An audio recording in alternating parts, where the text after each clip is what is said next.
லகரம் டிவி நேயர்கள் அனைவருக்கும் வணக்கம். புதிய தமிழகம் கட்சியினுடைய தலைவர் கிருஷ்ணசாமி அவர்களுடைய அரசியலை நம்ம அவ்வளவு எளிதில் தலையிட முடியாது. அதே நேரத்தில் அவர் சாதிய வன்மையோட பேசுறாரு அப்படிங்கிற ஒரு விமர்சனமும் இருக்கு. அது தென் மாவட்டத்திற்கு உண்டான அந்த தோரணையில எல்லா சமுதாயத்தை சார்ந்தவர்களும் பேசக்கூடியதுதான். அப்படிதான் தென் மாவட்டத்தில் அரசியலுக்காண்டி அவங்க பண்ணுவாங்க. அது எல்லாருமே பண்ற வேலை தான். அதே நேரத்தில் கிருஷ்ணசாமி அவர்கள் சொந்த ஊர் திருப்பூர் மாவட்டம் உடுமலை தாலுகா குடிமங்கலம் மசக்கவுண்டர் புதூர் என்னும் கிராமத்துல ஒரு நடுத்தர குடும்பத்துல 1957 ஆண்டு பிறக்கிறார். அவரு தந்தை கருப்பசாமி, குடும்பத்தார் ஒரு விவசாயி, தாய் தாமரையம்மாள். ஒரு விவசாயி இந்த அளவுக்கு அவங்க முயற்சி பண்ணி படிக்க வைக்கிறாங்கன்றது பெரிய விஷயம். உயர்நிலை பள்ளி படிப்பினை பூளவாடி என்ற ஊரிலும், புகுமுக வகுப்பினை அரசினர் கலைக்கல்லூரியிலும் படித்து முடித்திருக்கிறார். அவர் கோயம்புத்தூர் வேளாண்மை கல்லூரியில தமிழ்நாடு வேளாண்மை பல்கலைக்கழகத்துல வேளாண்மை படிப்பில் சேர்ந்தார். அங்கே 45 நாட்கள் மட்டுமே கல்வி பயின்றார். வேளாண்மை பல்கலைக்கழக துணை முதன்வர் முனையர் தானியல் சுந்தரராஜ அறிவுறுத்தலின்படி வேளாண்மை கல்வி தொடராமல் மருத்துவ படிப்பிற்கு விண்ணப்பித்து திருநெல்வேலி மருத்துவக் கல்லூரியில் 1972-75 காலகட்டத்தில் இளநிலை மருத்துவ படிப்பில் சேர்ந்தார்.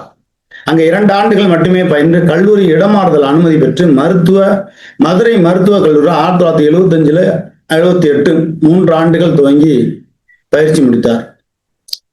அங்க நல்லா படிப்பு முடிச்சுட்டு கோயம்புத்தூர் மருத்துவக் கல்லூரியில் 1982-84 போய் படிப்பு முடிக்கிறார். 82 தொடங்கி 84. அரசியல் வாழ்க்கை இவருக்கு எப்படி வருதுன்னா,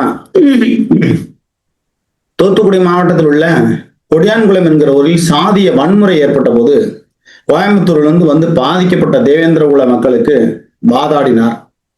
மாஞ்சோலை தேயிலை தோட்ட தொழிலாளர்கள் விடுதலை மற்றும் ஊதிய உயர்வு உள்ளிட்ட கோரிக்கைகளை முன்னிறுத்தி ஜூலை 23, 1999 அன்று திருநெல்வேலி மாநகரில் புதிய தமிழகம் கட்சியின் சார்பில் பேரணி நடத்தப்பட்டது. அப்பொழுது காவல்துறை நடத்திய தடியடி துப்பாக்கிச்சூடு காரணமாக சிதறி ஓடியவர்கள் தப்பிக்க தாமிரபரணி நதிக்குள் குதித்தனர். இந்த சம்பவத்தில் 1.5 வயது குழந்தை உள்ளிட்ட பலர் இறந்து போனார்கள். அப்ப ரொம்ப சிந்திக்கிறார் ஆழமா, ஏன் இவ்வளவு சதி நடக்குது, இதுல இருந்து நம்ம மக்களை மீட்கணுமே அப்படிங்கிற ஒரு இதுக்கு வரார். இவர் 1996 தேர்தலில் கொடியான்குளத்தை உள்ளடக்கிய ஒட்டப்பிடாரம் சட்டமன்ற தொகுதியில் தனித்து போட்டியிட்டு பின்னர் 2வது முறையாக 2011 ஆண்டு சட்டசபை தேர்தலில் ஒட்டப்பிடாரம் சட்டமன்ற தொகுதியில் அதிமுக கூட்டணி கட்சியின் ஆதரவோடு போட்டியிட்டு வெற்றி பெற்று சட்டமன்ற உறுப்பினராக தெரிவு செய்யப்பட்டார். அதே போல தென்காசி தொகுதியில் 5 முறை நாடாளுமன்ற தேர்தலில் போட்டியிட்டு தோல்வி அடைந்துள்ளார். தேவேந்திர மக்களின் பிரச்சனைக்காக முன்வந்து இவரும் இவரது கட்சியினரும் செயலாற்றி வருகின்றனர் அப்படிங்கிறது கடந்த கால வரலாறுகளை நம்ம பார்க்கிறோம். அரசியல்ல கோலோச்சி நீக்கக்கூடிய ஒருத்தர்.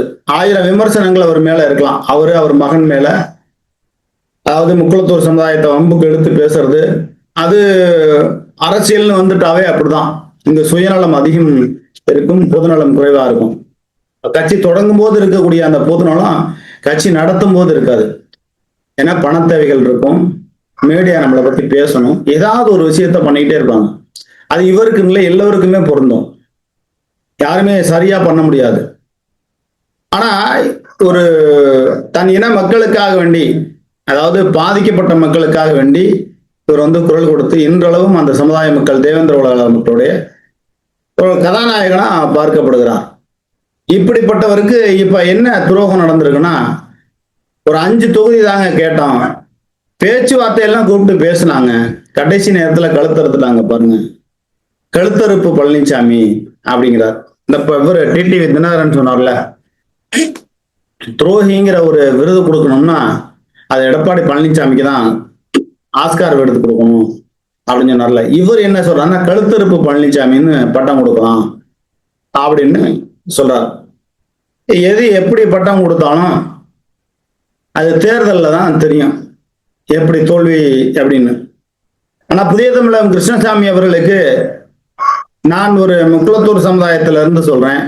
நீங்கள் எப்பொழுது கூட்டணியில் சேர வேண்டிய இடம் அம்மையார் சசிகலா அவர்கள் அனைத்து இந்திய புரட்சித் தலைவர் மக்கள் முன்னேற்ற கழகத்துல நீங்கள் கூட்டணி சேர்ந்து அவங்க அழைக்கிறாங்கன்னு நீங்க பார்க்க வேணாம், அவங்களும் அழைக்கிறதுக்கு தாமதப்படுத்த வேணாம். உடனடியாக அந்த வேலைகள் நடந்து குறைஞ்சபட்சம் அவங்களுக்கு ஒரு 20 சீட்டு கொடுக்கலாம், ஒன்றும் தப்பே கிடையாது. அப்படி போட்டியிட்டு அரசியல் பலத்தை நிரூபிக்கக்கூடிய வேலையில கிருஷ்ணசாமி சொல்றாருல, கழுத்தறுப்பு பழனிசாமின்னு சொல்லி, அந்த கழுத்தறுப்பு பழனிசாமியினுடைய முகத்திரையை கிழிக்கணும்னா கிருஷ்ணசாமி, புதிய தமிழகம் கட்சியினுடைய டாக்டர் கிருஷ்ணசாமி அவர்களையும் அம்மையார் சசிகலா தரப்பு பயன்படுத்திக்கணும். அவங்கள பயன்படுத்தக்கூடாது, இவங்கள பயன்படுத்தக்கூடாதுன்னு நினைச்சீங்கன்னா அரசியல்ல எந்திரிக்க முடியாது. அரசியல் சொல்லி தர்ற அளவுக்கு அம்மையார் சசிகலா அவர்களுக்கு அரசியல் சொல்லி தர்ற அளவுக்கு நான் பெரிய ஆள் கிடையாது. நான் என்ன ஒரு 20 ஆண்டு காலம் பத்திரிகை துறையில இருந்திருக்கேன். அந்த அனுபவத்துல சொல்றேன். நம்ம பல மாவட்டங்களுக்கு சுத்துறோம், அனைத்து சமுதாய மக்கள் மத்தியிலையும் நம்ம பழகுறோம். தென் மாவட்டத்துல தென்காசி, கடையநல்லூர், வாசுதேவநல்லூர், சங்கரன்கோயில், இந்த பக்கம் தென்காசி, இந்த பகுதியை ஃபுல்லா எனக்கு பழக்கம் உண்டு.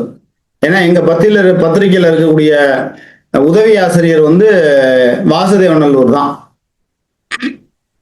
அதனால அந்த பகுதி மக்களுடைய மனங்களை நன்றாக நான் தெரிந்தவன், அவங்க மனசை நல்லா நான் புரிஞ்சவன். அதிகமா பழக்க வழக்கம் இருக்கிற ஒரு தென் மாவட்டத்துல எனக்கு மதுரையிலையும் பழக்கம் இருக்கு. அதை தாண்டி தென்காசி மாவட்டத்துல எனக்கு கூடுதலான பழக்கம். லகரம் பத்திரிகைன்னு அங்க உள்ள எல்லாத்துக்கும் தெரியும். அங்க உள்ள எல்லா பிரச்சனைகளையும் கையில் எடுத்து வால்போஸ்ட் அடிச்சு ஒட்டி கடுமையா நாங்கள் அச்சு ஊடகங்களா இது பண்ணும்போது கடுமையா பண்ணணும். அதனால தென்காசி மாவட்ட மக்கள் கிருஷ்ணசாமி அவர்களுக்குன்னு ஒரு மதிப்பு வச்சிருக்காங்க. அதே போல தூத்துக்குடி மாவட்டத்திலையும் சரி, திருநெல்வேலி மாவட்டத்திலும் சரி, மதுரை மாவட்டத்திலும் சரி, விருதுநகர் மாவட்டத்திலும் சரி, பெரிய அளவுக்கு கிருஷ்ணசாமி அவர்களுக்கு ஒரு நல்ல பேர் இருக்கு. எல்லாத்துக்கும் இருக்கு, நம்ம யாரையும் குறைச்சி மதிப்பிடல. ஏபிஎம்டி இசைக்கிராஜ் அவர்களுக்கும் இருக்கு, அவர் ஒரு கட்சி நடத்துறாரு. ஆக எல்லாரும் தமிழ் குடி சாதிகள் தான். இங்கு நம்மளுக்குள்ள பிரிவினை வேண்டாம். பெண் எடுத்து பெண்ணு கொடுக்கல, அது நமக்கு தேவையில்லை. அவங்க சாதிக்குள்ள கல்யாணம் பண்ணிக்கிட்டோம், அது அந்த வரைமுறைக்குள்ள நம்ம போக வேண்டாம். ஆனால் அரசியல்ல இப்ப தென்காசியில ஒரு கிருஷ்ணசாமி ஒருத்தரை நிப்பாட்டுறாரா, சின்னமா பரப்புரை பண்றாங்களா, அது தனி தொகுதியா இருந்தாலும் அங்க முக்குளத்தூர் சமுதாயமும் ஓட்டு போடுவாங்க. அதற்கான ஒரு சூழல் இருக்கு. அதுபோல முக்குளத்தூர் சமுதாயம் பரமக்குடி தொகுதியில நிக்குதா, அங்க கிருஷ்ணசாமி பரப்புரை பண்ணுவாரு, அந்த சமுதாய மக்கள் ஓட்டு போடுவாங்க. அதாவது அம்மையார் சசிகலா அவர்களும் கிருஷ்ணசாமி அவர்களும் ஒரு ஒருங்கிணைந்த ஒத்த கருத்தோட இந்த தேர்தல் களத்துல நிக்கணும். ஒரு முக்குளத்தூர் பொது தொகுதியில ஒரு வேட்பாளர் அம்மையார் சசிகலா அம்மா நிப்பாட்டுறாங்களா, அந்த இடத்துல போய் கிருஷ்ணசாமி பரப்புரை பண்ணுவார். அந்த தொகுதியில இருக்கக்கூடிய தேவேந்திர குல வேளாளர் மக்கள் அம்மையார் சசிகலாவுடைய ஆதரவு பெற்ற ஆசி பெற்ற வேட்பாளருக்கு ஓட்டு போடுவாங்க. அப்படி ஒரு சூழ்நிலை ஏற்படும்.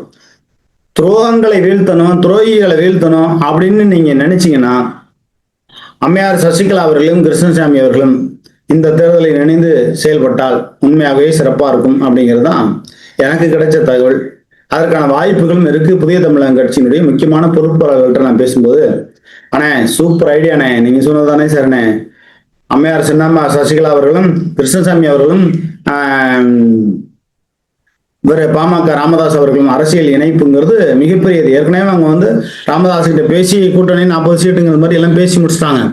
அதே போல டாக்டர் கிருஷ்ணசாமி புதிய தமிழக கட்சி தலைவர் அவர்களும் அம்மையார் சசிகலா அவர்களுடைய அனைத்து இந்திய புரட்சி தலைவர் மக்கள் முன்னேற்ற கழகத்தோட கூட்டணியில இணைந்து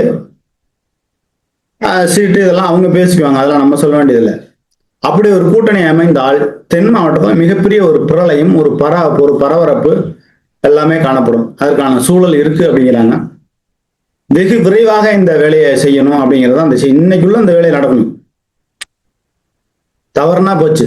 அதனால அம்மையார் சசிகலா தரப்பு இந்த வேலையை செய்யும் என்று நம்புகிறேன். அவங்களுக்கு அம்மையார் சசிகலாவுக்கு கீழே உள்ளவங்க நம்ம செய்தியை பார்ப்பாங்க, உடனடியாக இந்த வேலையை செஞ்சு நீங்க ஆட்டத்தை ஆரம்பிச்சீங்கன்னா நீங்க நினைச்ச மாதிரி துரோகியை வீழ்த்தலாம் அப்படிங்கிறதான சாதகமான ஒரு சூழ்நிலை இருக்குது.